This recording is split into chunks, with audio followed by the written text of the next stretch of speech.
What's going on, my fried shrimp? It's your boy Austin here, better known as Glowl on the World Wide Web, and today the Pokemon Company did just drop another trailer for Pokemon Sun and Moon. Apparently, this one has to do with a lot of the battling items and battling system for like the Wi-Fi and stuff. A lot of changes that they made this generation, so I'm definitely excited to look into it. Let's go ahead, pull up the trailer, and watch it and react to it. And we just go from there. Alright, so here we have it. It says new items and features in Pokemon Sword and Pokemon Shield, so let's go ahead and check this out. I don't really know what we're expecting. Good little Poltegeist here, Ponyta. I'm not sure if this is going to be like just some kind of improved techniques for Pokemon training. Okay, assume this got to do with like the EV training and stuff. Mints will change the effects of a Pokemon nature. Okay, so you can actually go ahead and use... Can you actually change the modest mint? What does that do? So it'll raise the... Okay, so it's just a way to boost their, you know, special... Use someone to max out a Pokemon's base points. Okay, so I think it definitely changes the EVs and the IVs of Pokemon, right? How many calciums do you want to use? 26! That Gengar is going to be boolin' for sure. How much does that actually go off for 20? Alright. So yeah, it's definitely like an easier way to max out. Can pass egg moves to each other. Hold on, wait a second. How does that work? How does that work? Pokemon boxes from almost anywhere. That we did know about. You can actually access it. R2 boxes and it'll just pull up the... That is going to be a big thing for Let's Plays for sure. Definitely like Nuzlocke and stuff. That'll be really important. And if you want to go ahead, switch out your candy or switch out your Pokemon and stuff. EXP candy. Like I said, we'll go through and like we'll skip and talk about each of these bits separately. How many candies do you want to use? What does that do? Pokemon gain experience point. You can just do that now? So this is definitely going to be the best way to actually max out your Pokemon for a competitive play. Because there's a lot here that we didn't actually get to talk about too much. Because as you see here, let's go ahead and pause this so we can skip through. So here we have the mints will change the effects of a Pokemon's nature. I don't actually know if that changes the nature in general or if what it does. I would assume it just straight up changes its nature, which is pretty crazy. This is all pretty much just their way of saying Pikachu's, hold on, what does that say? Pikachu's stats may have changed due to the effect of a modest mint.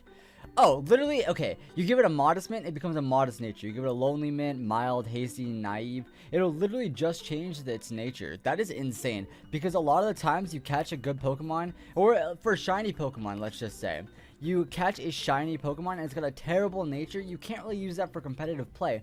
Here in this game, you can actually go ahead and give your Pokemon a mint and it will change its, it'll actually just go ahead and straight up change its nature. That's pretty crazy. That is so helpful, really. Yeah, because now it'll switch to the right nature. It'll give it a special attack boost. Yeah, okay.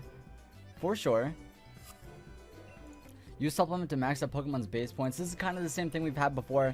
This isn't much new. It's just a way of, you know. Before, I don't know if it maxed it out before. No, this doesn't even max it out still. You definitely have to use more than one. But I can assume they'll be more frequent as time goes on in this game. Because it will definitely raise the special attack. Pokemon on the same... This is something how I don't quite understand how this works. Hell, welcome to the nursery. How may I help you? So if you leave a Sylveon, right? And you leave this other Sylveon. This Sylveon's got Moonblast, which is an egg move. This Sylveon does not. You leave it in here, and what happens? Does it just get the egg move? Or do you have to hatch? I'd assume you have to hatch the egg, but it doesn't necessarily mention hatching the eggs. I would assume it'll hatch an egg with the egg move, right? Access Pokemon boxes. This, like I said, this is insane. Did they announce any new mons here really coolly? But no, they didn't. This would be a great way, especially for like Nuzlocke and stuff on YouTube, to kind of, you know, if like a Pokemon faints or if you want to switch out your team and train other Pokemon, just in like general Let's Plays, because I know I have like my team kind of set on what I want to use, but I don't know for sure. So this will definitely be nice to kind of be able to train multiple team members at the same time. You could have like a rotation of teammates that you could actually use. Very cool. You just straight up just switch it like that instead of having to go to a Pokemon Center. This is interesting. So we have EXP candies. So they don't level up a Pokemon like a rare candy would. However, EXP candy, it'll give you, you know, extra small. Depending on what kind of candy you use, it'll raise its stats, or not raise its stats, raise its experience. Like as you see here, this person gives their, what Pokemon are they? They give their Pikachu 4, or there's Violet's 4 EXP candies, and it gains 30,000 experience, and just levels up twice. That is actually pretty cool. It's a nice way to change out the way that you can train them, which is useful. Like I said, another way to help build a competitive, viable Pokemon, which I think is definitely something they're trying to do in this game a lot, is make competitive Pokemon a lot easier to accept, to go into, you know, without having to do so much research. They're kind of giving it all to you in the game, which I think is kind of how it should have been done in the first place. But now they're really pushing it, and I'm so excited for that. So I'm just on the Pokemon website right now, and they do have a place right here where you can read about these things. Kind of gives a better in-depth explanation to what I was explaining earlier. So if that's something you'd like to see, stay watching and I'll read through all this. So we have many brand new items and features to help you raise your Pokemon. Pokemon Sword and Pokemon Shield will introduce new items and features that can help you raise your Pokemon. Get your favorite Pokemon all trained up and enjoy your adventure with them. So here we have Mints. Mints are items that will make their first appearance in these games. They'll impact which stats of your Pokemon are likely to grow faster than usual. Okay, so if you give your Pokemon a... See, each Pokemon has a nature, and this nature can impact... So it does change the nature. Using a Mint on a Pokemon seems to change these stat growth patterns. However, a Pokemon's nature... Okay. So I lied. A nature will not change. However, if you give your Pokemon a hasty Mint, it'll raise the stats better. Like, it'll raise the stats of what a hasty nature would raise. So let's say you give your Pokemon a hasty Mint, it will actually help raise the stats that a hasty nature would be beneficial to, but it won't change this nature itself, which, I mean, essentially it kind of changes the nature. Instead, it kind of adds like an extra, like a sub-nature to the Pokemon, which I think is really cool. I think that's pretty interesting here. So then we have special supplements. Nutrition drinks like protein and iron raise a Pokemon's base points, which in turn help raise that Pokemon's stats. Until now, there's been a limit to how many of these items could be used on Pokemon. However, in Pokemon Sword and Pokemon Shield, you're now able to max out a Pokemon's base points using only these supplements. That is crazy, because before you couldn't actually use all that many of these. You could only give like 4 or 5 proteins to a Pokemon, but now you can deadass just max out their stats using that, which is crazy. That is really helpful. If 2 Pokemon are the same species but one has more base points, the Pokemon with more base points will grow to be stronger. Okay, so it is saying that just a regular stronger Pokemon will have better stats in total, which just, I mean, that makes sense. That doesn't, you know, that doesn't change much. EXP candies. Normally your Pokemon earn EXP through battles, but if you use an EXP candy, you'll be able to give your Pokemon EXP points directly. You can earn these candies in max raid battles, so collect a bunch.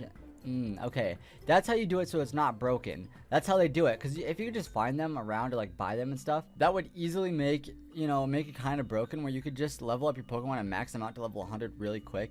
However, this does kind of help me believe that the end game of these Pokemon games will have high leveled Pokemon, and I really hope that's the case, because when I go against a champion, I want to have like an actual tough time. I want to have to grind out real hard to be able to beat the champion and have like a fun time playing it, because you know, before, you know, max level's been like 40. I want to see max level be like 80 or 90, to be honest with you. And last but not least, we have the egg moves. This is kind of what I wasn't too sure about. Sometimes a Pokemon hatched from an egg will know an unusual move called an egg move. These egg moves are moves that Pokemon wouldn't normally be able to learn through the more common means, like leveling up or using TMs. Right, we knew that. In these games, if you leave 2 Pokemon in the same species at the nursery together, an egg move that one of them knows can be passed on to the other Pokemon. It appears that a Pokemon can only learn an egg move this way when it knows 3 or fewer moves. Oh, okay. So if one Pokemon has an egg move, you can transfer it over to another Pokemon just like that. You don't actually have to hatch an egg. You just put them in there, wait a few minutes, and the other Pokemon will actually learn that move. Which I assume if you have 2 of the same species of Pokemon, one has an egg move, but the other one has much better stats, you could just transfer over that egg move and not have to worry about much there. Okay, that's how that works. I wasn't sure if you'd have to hatch an egg or what to do this, but apparently you don't have to. Overall, I think all these features will definitely help competitive play, which is something that I really want to get into this generation of Pokemon. I think it's the best generation to get into it, obviously. This is going to help so many people get into it. So this is for sure something I want to try and, you know, learn the best that I can. the best that I can would be, you know, that's just all I want to do. With all of that being said, my name is Austin, better known as Glowl on the World Wide Web. Let me know what you guys think down below. Do you think these features are cool? Do you think they weren't necessary? What exactly are you guys thinking? Let me know down below. As I said, my name is Austin, better known as Glowl on the World Wide Web. Make sure you hide your pump the like button, overdose on accuracy so you do not miss. And I will see you guys next time. Thank you for watching. Peace. Thank you for coming by.